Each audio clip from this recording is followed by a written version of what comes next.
presenting yourself, what are you doing now? What are your history in your job life? Yeah, most of the initial start of my career was really focusing on being specialized. Okay.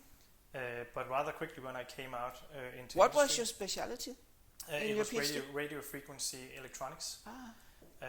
I then got a job at Cobham Satcom, which is the former Trane and Trane in Lyngby, and I quickly realized that I do love all the stuff around development and all the details, but I even more love that to be part of the entire process from idea to making something go into production.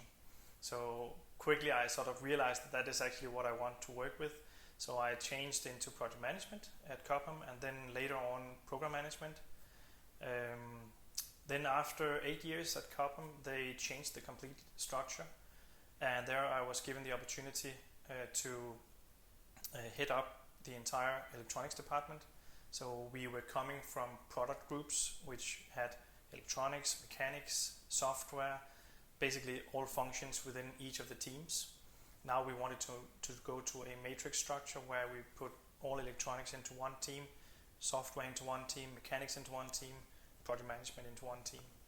And there I was given the opportunity to head up the electronics part, forming that department, and then figure out how do we work in a matrix organization in that company. So I was given 50 people at the time, and they were basically just people on a list from all the different departments that had been done. So you had to merge 50 people? Yeah, figure out how do I structure it, how do I find also the team leads that needs to be in between me and people who were doing the actual development, day-to-day development. That was a tough one.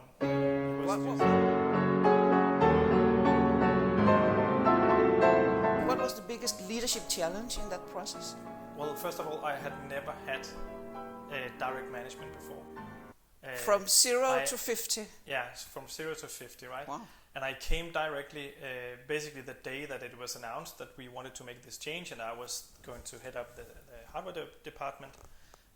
That was the day where I was defending my EMBA at DTU. So I was actually not part of my own announcement there, but then jumped directly from EMBA into this new role. And of course I had a lot of indirect leadership because I've been project manager for 6 years at that time. So I knew how to engage with people, but there is a difference in going into the direct management part, and especially when you then get, you have a complete organization has just been changed. Everybody is basically without any boss except me, and they don't know how will this structure be and what will be the role for each of the different persons there. Yeah. One of the biggest challenges for me in the beginning was to find team leads who would actually want to be team leads. Why was that a challenge? Because it's a career move. Yeah, but many of the because we came from these product teams where you might have 3-4 people within a given discipline, it was easy to find the most senior guy, point at him and say, hey, you're the team lead of this small group. He would accept it just being a senior. He would accept it and say, okay, it's 2-3 people, I can be sort of team lead for that part. But now I came in and said, no, you need to be team lead for the entire discipline, and that might be 10 to 12 to 14 people. And that was something where we didn't have I wouldn't say that we didn't have the talent. But it became more formalized, the role. It was formal, and people didn't want to be, we didn't have people who actually wanted to be managers. No. We had people who wanted to be technical people. Yes. So that was a big challenge. I quickly found, fortunately, I quickly found 2 of the people that I wanted to make team leads, and they were brilliant at it. But I had a period where I had to double job in between being team lead for one of the teams and also be the director for the entire department. And that was, it was tough for me, but I think it was even tougher for the team who had me as the direct manager at that point. But it sorted out at some point. And I think if we talk about those challenges you have when you do something like that, suddenly I was also the manager of people who had been my manager at a point. So it took a couple of those, I would call them tough discussions. They were all on board with it, but just making sure that expectations are aligned in between those people and me, that took a couple of long discussions on how do we do this, and basically they were also very, you could say they were very interested in having, in showing leadership in general to everybody else, because they come from the same background. So we quickly found a very, very good ground to stand on. But for me, going into the first discussions with those guys, that was a barrier to overcome. But it was also fun. Yeah. When you think about that process, what are the most important learning from a leadership perspective? I think that for me, it is really to be open-minded and do not go in with too many ideas on how you want to shape it, but go in and listen as the first part. So I spent What did it call for from you to be able to do that? Yeah, well, from a little bit coming from a very technical background, coming from a lot of project management, I was used to being the one pointing in the direction. And with the expertise? Yeah, both expertise, but also just, setting a direction, this is how we do it, right? Exactly. And of course I had some ideas on how we should do the new department, how we should work together. But initially it was a lot of just listening to what do you think we need in this company. Now we know that we need to go to this new organizational structure. You might not like it. I think there's some good things in it, but you might not like it. But if that is set, if we cannot change that, what would then be the right thing to do out of that? How come you are a competent facilitator? What is it? What personal competences are you using in that role? Oh, that's a good question. It is, yeah. A tough question. Yeah. Maybe there is no clear answer, but no. Well, I think for first off, you need to just listen, right? Start out from listening, figure out what is it that actually concerns people. Yeah. And then I would say I typically also go into a discussion like that, and then if I can feel that the power difference is big in between two parties then I typically take a little bit of the side of the less powerful person or team and say, how can we sort of back you up in getting this discussion flowing? Yeah. And then typically I would also address it with the other team, just directly say to them that we need to get this going, so why are you pushing so hard? Or just being direct in my own communication. Yeah, what is more motivating? But I really think that is going back to more strategy. Sounds like. It is really going back to more strategy. Brian, so you've been now in leadership position in 2 different organizations. As you said, Cobham, B2B, Bang Olufsen, B2C.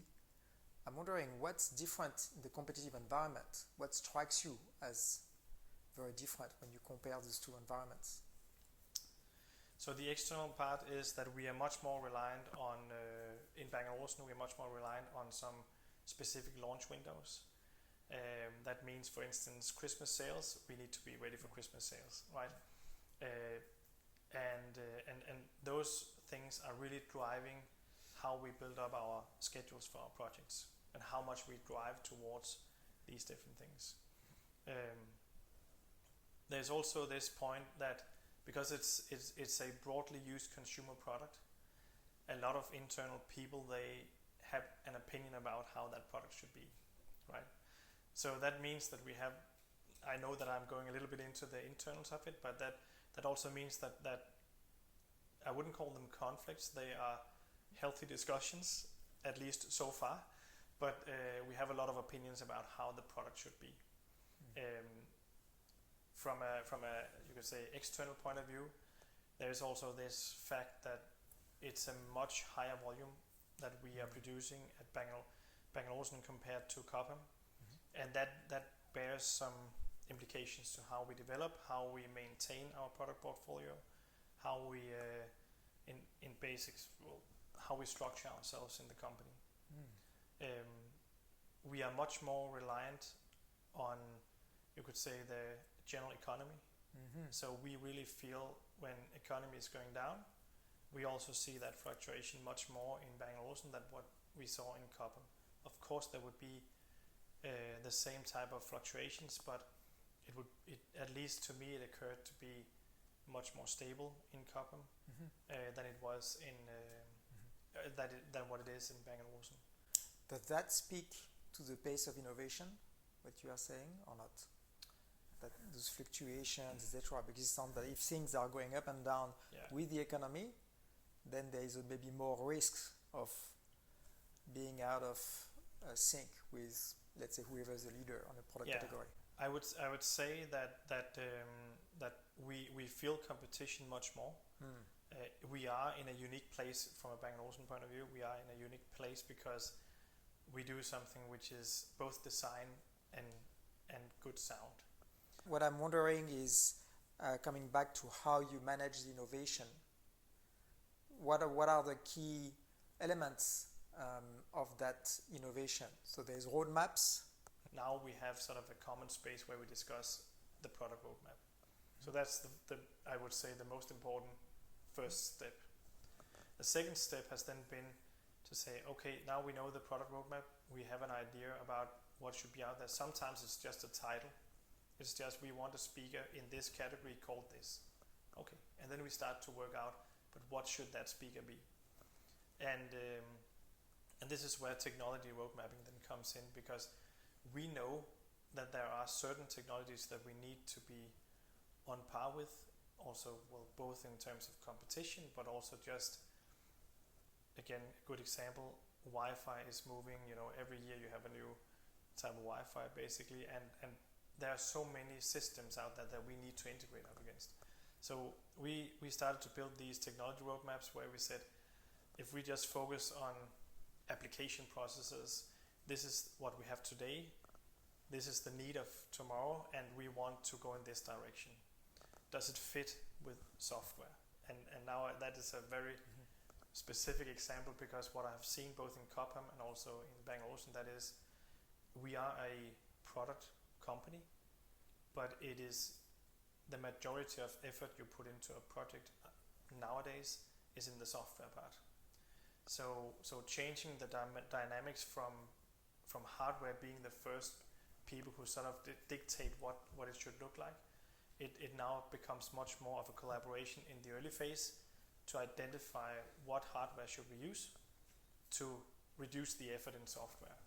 So that is one of my biggest focus points right now. We have just launched a project to look into how can we take the platform thinking to the next level. We have had a great platform so far, where it's the same processor that goes in every one of our products. Now we need to also look at how can we take that further down to have all of our circuit boards basically look a little bit like Lego bricks that you can put together in different configurations. So that's probably the biggest, I would say, project contribution that I've come in with. So there's some sort of modularity in that. Yeah. And then where is the flexibility? Because I assume that when you have a product roadmap and a technology roadmap, if a major supplier is late, let's say on a new product, then all of a sudden you have to rejig things. Yeah. So first of all, I would say that this modularity that we have in the platform thinking, we have a couple of design principles that we have applied. One is the technologies that move fast, we need to isolate them onto smaller Lego bricks, if you will, right? So that we can quickly spin on those things, and then we have a common interface into the speaker.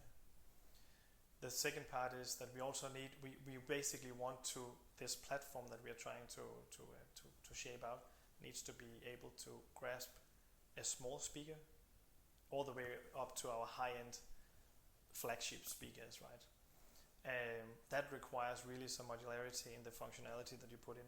So all the really expensive stuff for the flagship, that is also something we try to isolate out because that is something we cannot allow into a smaller speaker. That would simply be too costly. So those are the two things that we try to do there.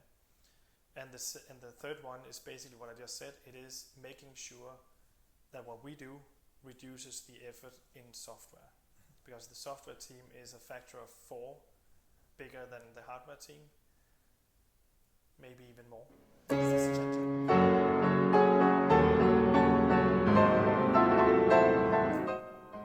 Last part of that whole environment and organization is the customer. This is a B2C, so people who work on the product have an experience of the product directly, may have opinions about the product, but you are really trying to serve definite customer needs. So how do you work with that to really understand what matters, what doesn't in customer needs, present and future?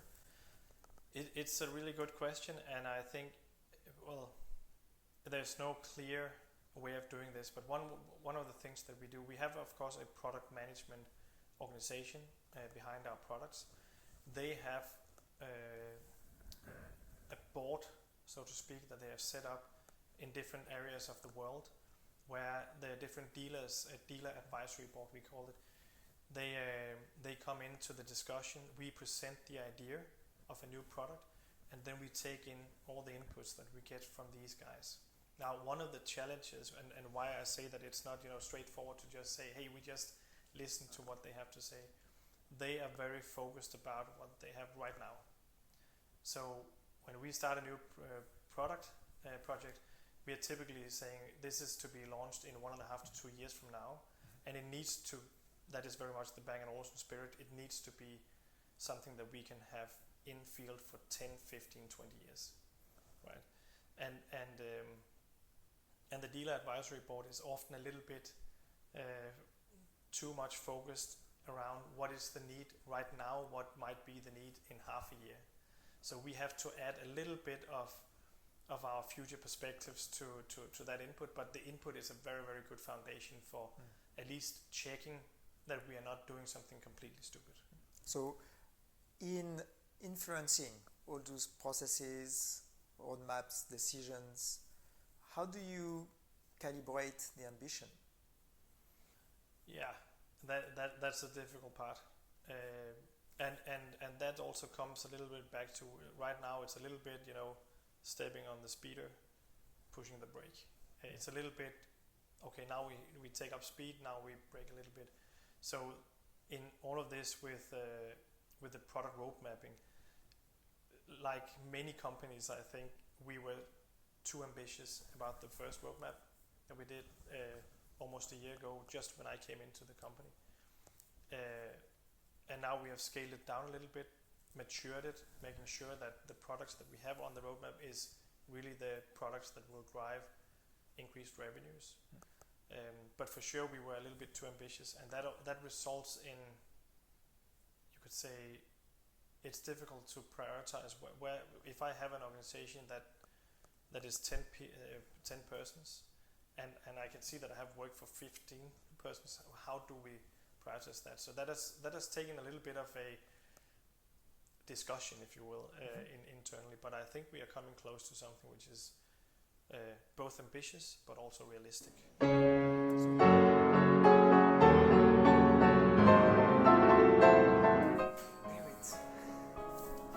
I have another perspective that is different from his own self-description. I will explain. First of all, I noticed that he's a guy who he is looking for challenges. He wants to be challenged. He wants to challenge. I conclude that he likes complexity. He's not afraid of complexity. He likes to figure out what is needed now. what is the necessary next step to create a result. Then I have this where I was thinking about his own self-description. It's a self-picture he has from way back, being a perfectionist. Okay, fine, but then you are a perfectionist who loves complexity, and that you can already see that might be some kind of a clash, because if you're a perfectionist, you might have a tendency to go for a more linear process where you can deliver the big correct result.